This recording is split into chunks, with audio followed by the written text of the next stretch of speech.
Hi everyone, today we are going to be reading 2 Kings 12 through 13 and 2 Chronicles 24.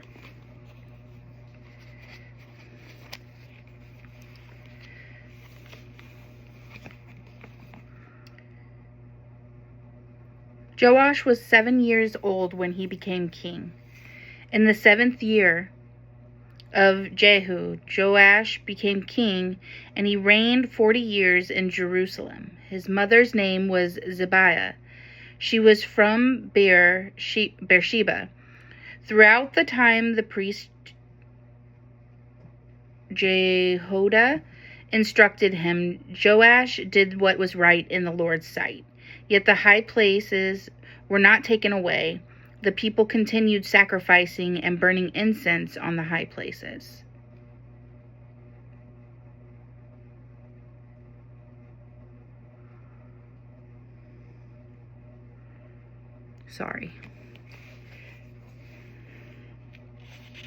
Then Joash said to the priests, all the dedicated silver brought to the Lord's temple, census silver from vows, and all silver voluntarily given for the Lord's temple. Each priest is to take it from his assessor and repair whatever damage is found in the temple. But by the 23rd year of the reign of King Joash, the priests had not repaired the damage. Had not repaired the damage to the temple. So King Joash called the priest Jehoiada and other priests and asked, why haven't you repaired the temple's damage? Since you haven't, don't take any silver from your assessors. Instead, hand it over for the repair of the temple. So the priests agreed that they would receive no silver from the people and would not be the ones to repair the temple's damage. Then the priest Jehoiada took a chest, bored a hole in its lid, and set it beside the altar on the right side as one enters the Lord's temple.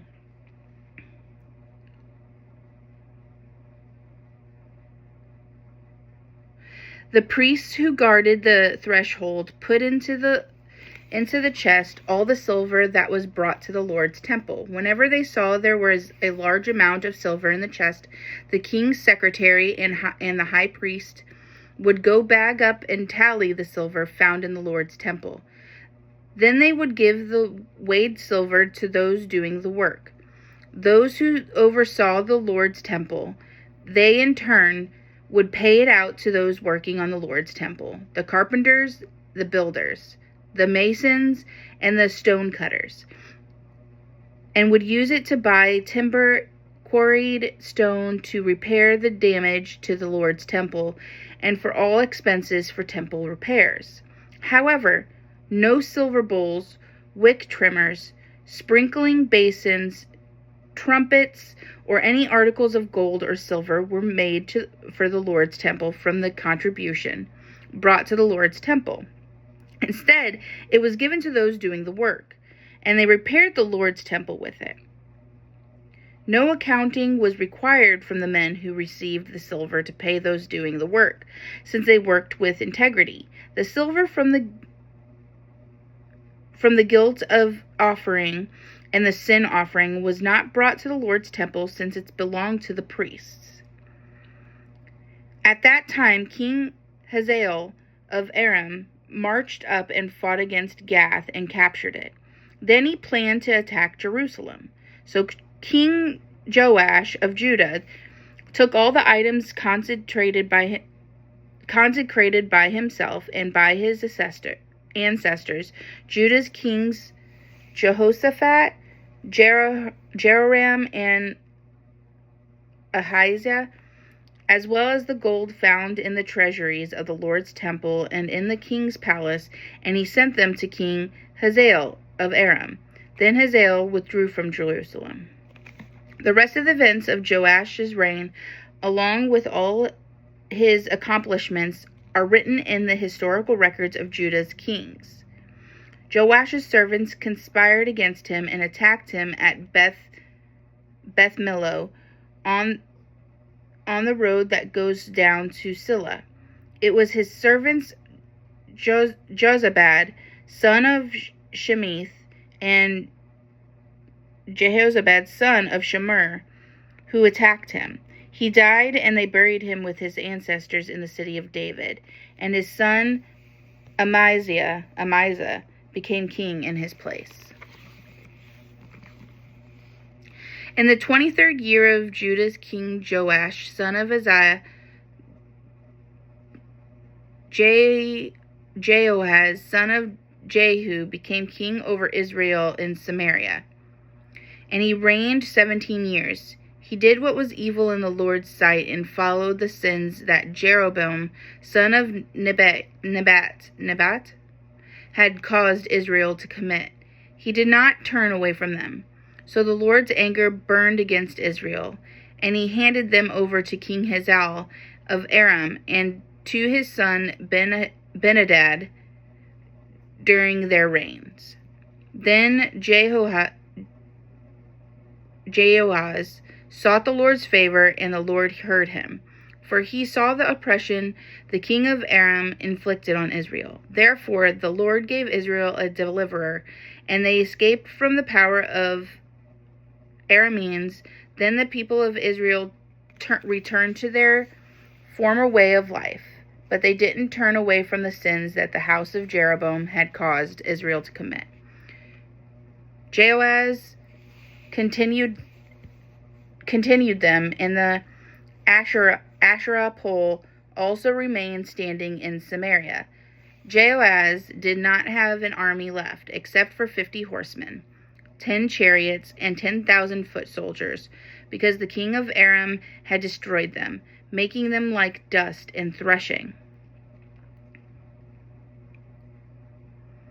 The rest of the events of Jehoahaz reigned along with all his accomplishments and his might are written in the historical records of Israel's kings. Jehoahaz rested with his ancestors, and he was buried in Samaria. His son Jehoash became king in his place. In the 37th year of Judah's king Joash, son of Jehoahaz, became king over Israel in Samaria, and he reigned 16 years.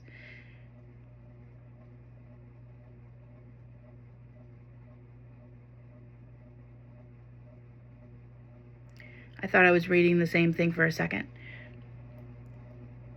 And he reigned 16 years. He did what was evil in the Lord's sight. He did not turn away from all the sins that Jeroboam, son of Nebat, had caused Israel to commit, but he continued them. The rest of the events of Jehoash's reign, along with all his accomplishments and the power he had to wage war against Judah's king Amaziah, are written in the historical records of Israel's kings. Jehoash rested with his ancestors, and Jeroboam sat on his throne. Jehoash was buried in Samaria with the kings of Israel. When Elisha became sick with the illness from which he died, King Jehoash of Israel went down and wept over him and said, my father, the chariots and horsemen of Israel." Elisha responded, "Get a bow and arrows." So he got a bow and arrows. Then Elisha said to the king of Israel, "Grasp the bow." So the king grasped it, and Elisha put his hands on the king's hands. Elisha said, "Open the east window." So he opened it. Elisha said, "Shoot." So he shot. Then Elisha said, "The Lord's arrow of victory. Yes, the arrow of victory over Aram. You are to strike down the Arameans in Aphek until you have put an end to them." Then Elisha said, "Take the arrows." So he took them. Then Elisha said to the king of Israel, "Strike the ground." So he struck the ground 3 times and stopped. The man of God was angry with him, and he said, "You should have struck the ground 5 or 6 times. Then you should have struck down Aram until you had put an end to them. But now you will strike down Aram only 3 times. Then Elisha died and was buried. Now Moabite raiders used to come into the land in the spring of the year. Once, as the Israelites were burying a man, suddenly they saw a raiding party. So they threw the man into Elisha's tomb. When he touched Elisha's bones, the man revived and stood up. King Hazael of Aram oppressed Israel throughout the reign of Jehoahaz, but the Lord was gracious to them and had compassion on them and turned toward them because of the covenant with Abraham, Isaac, and Jacob. He was not willing to destroy them.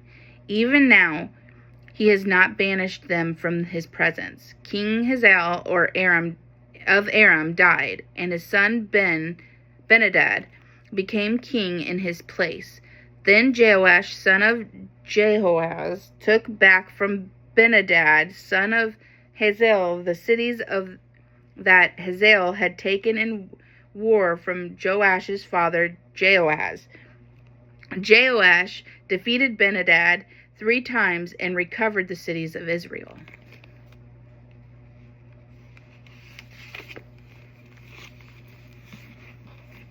This is 2 Chronicles 24.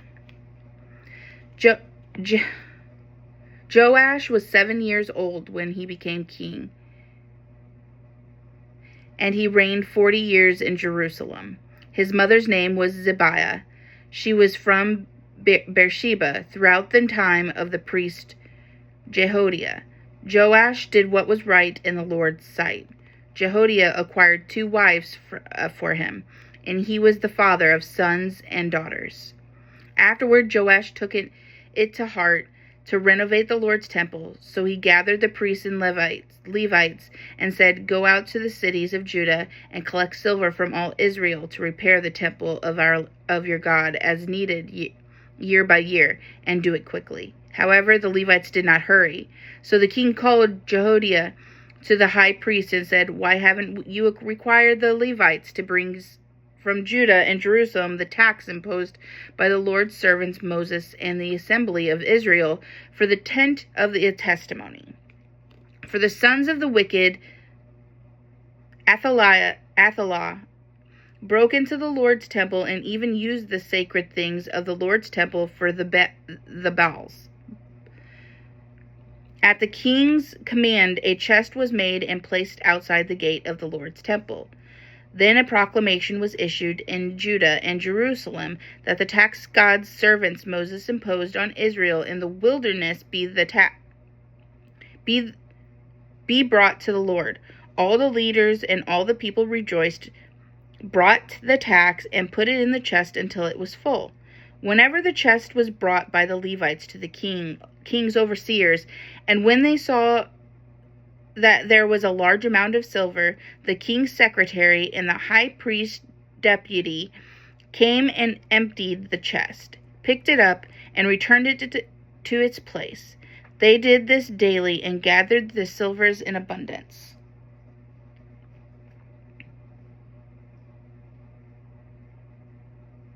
Then the king and Jehoiada gave it to those in charge of the labor on the Lord's temple, who were hiring stonecutters and carpenters to renovate the Lord's temple, also blacksmiths and coppersmiths to repair the Lord's temple. The workmen did their work, and through them the repairs progressed. They restored God's temple to its specifications and reinforced it. When they finished, they presented the rest of the silver to the king and Jehoiada, who made articles of the Lord's temple with it, articles for ministry and for making burnt offerings and ladles, and articles of gold and silver. They regularly offered burnt offerings in the Lord's temple throughout Jehoiada's life. Jehoiada died when he was old and full of days. He was 130 years old. At his death, he was 130 years old at his death. He was buried in the city of David with the kings because he had done what was good in Israel with respect to God and his temple. However, after Jehoiada died, the rulers of Judah came and paid homage to the king. Then the king listened to them, and they abandoned the temple of the Lord, the God of their ancestors, and served the Asherah poles and the idols. So there was wrath against Judah and Jerusalem for this guilt of theirs. Nevertheless, he sent them prophets to bring them back to the Lord. They admonished them, but the people would not listen. The Spirit of God enveloped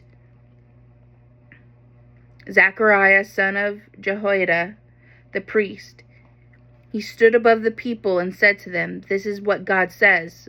Why are you transgressing the Lord's commands, so that you do not prosper?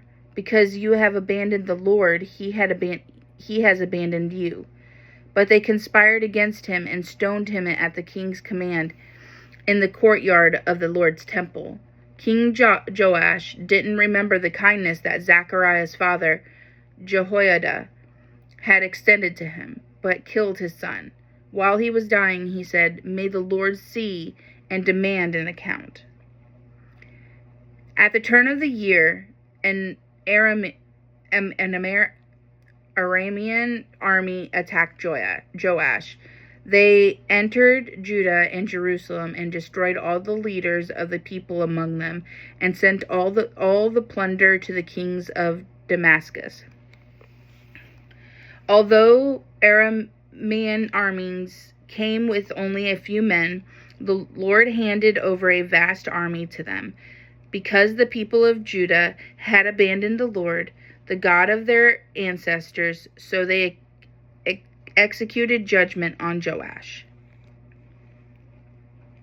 When the Arameans saw that Joash had many wounds, they left him. His servants conspired against him and killed him on his bed, because he had shed the blood of the sons of the priest Jehoiada.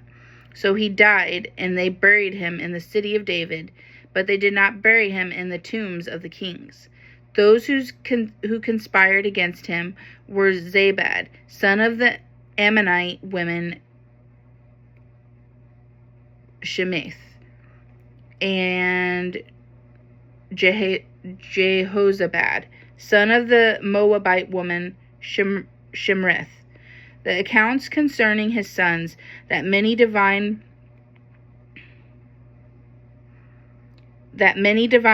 pronouncements about him and the restoration of God's temple are recorded in the writing of the book of the Kings. His son Amaziah became king in his place. I hope you all have a really good day.